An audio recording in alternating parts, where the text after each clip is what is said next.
Day 2 of integration is looking at two special topics. We're going to talk about trig and how we integrate, and then we're going to talk about this C value that we keep writing and talk about what do we do to actually find it, how do we work with it. So this video will just focus on trig.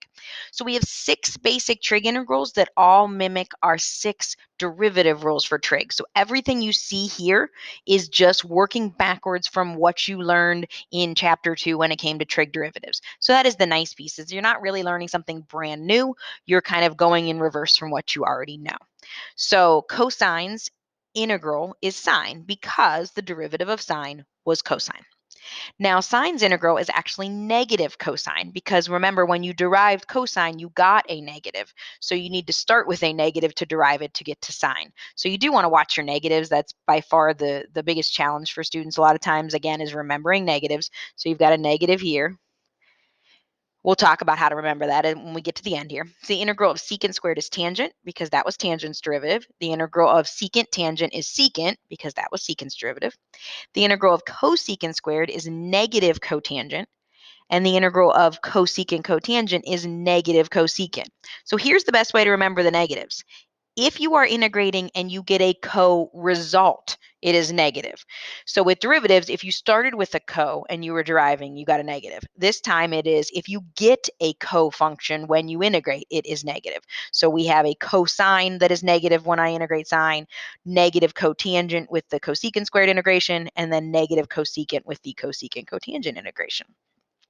The other note that I have on here is just reminding you the choice of variable is very flexible. I like working with x's. In my mind, they're the easiest thing to work with. A lot of times with trig, you'll see a lot of thetas in place of x. It doesn't change the rules. It doesn't change the process.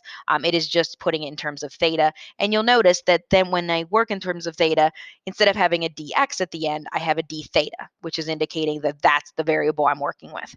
But it doesn't change any of the rules or any of the things that are on the screen.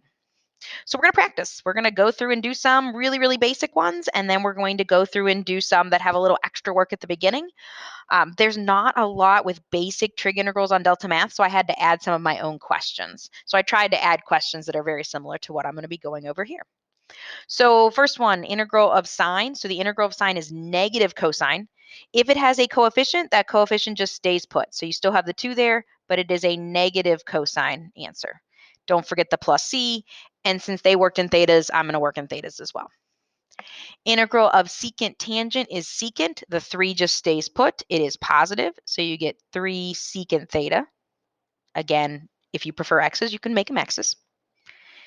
If you have just a theta, think of it as just like having an x, that's just a polynomial piece. It's not a trig piece. So the integral of theta to the 4th is just theta to the 5th over 5, just power rule, power 1 greater divided by that power.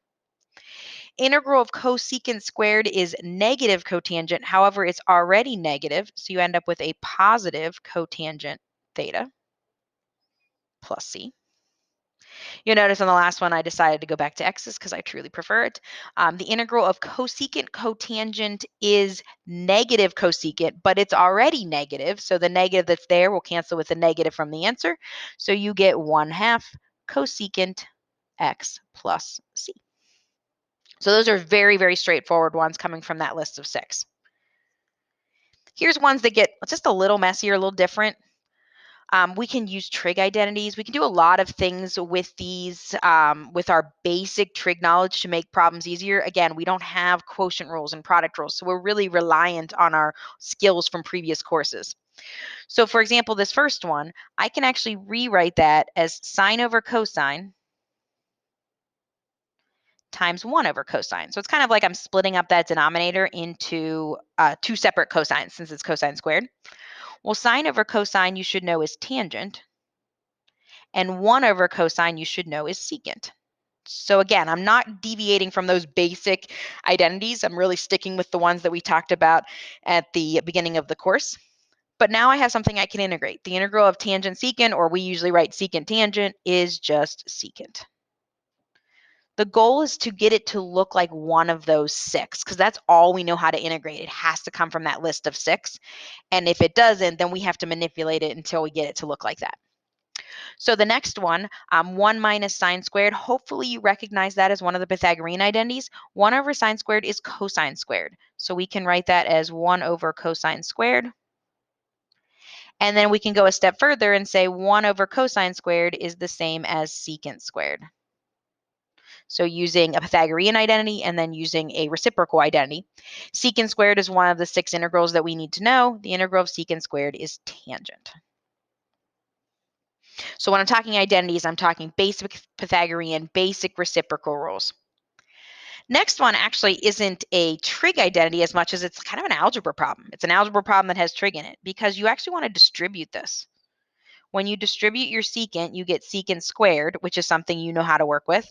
And then when you distribute it to the next term, you get secant tangent, which is also something you know how to work with. So sometimes our trig problems are actually like algebra problems in disguise. The integral of secant squared is tangent. The integral of secant tangent is secant. And then don't forget your plus c at the end. And then finally, my last one, 3 over cosecant. Cosecant is the reciprocal of sine. So this is just kind of a messy way of writing 3 sine x. And then the integral of 3 sine x. The integral of sine is negative cosine, so it's negative 3 cosine x plus c. And that shows you how we use those 6 trig integrals. That's all we've got. We've got those 6. You kind of want to keep them close so you can start remembering them, how we use them to do either basic ones or ones that require a little extra work to get them to look like that.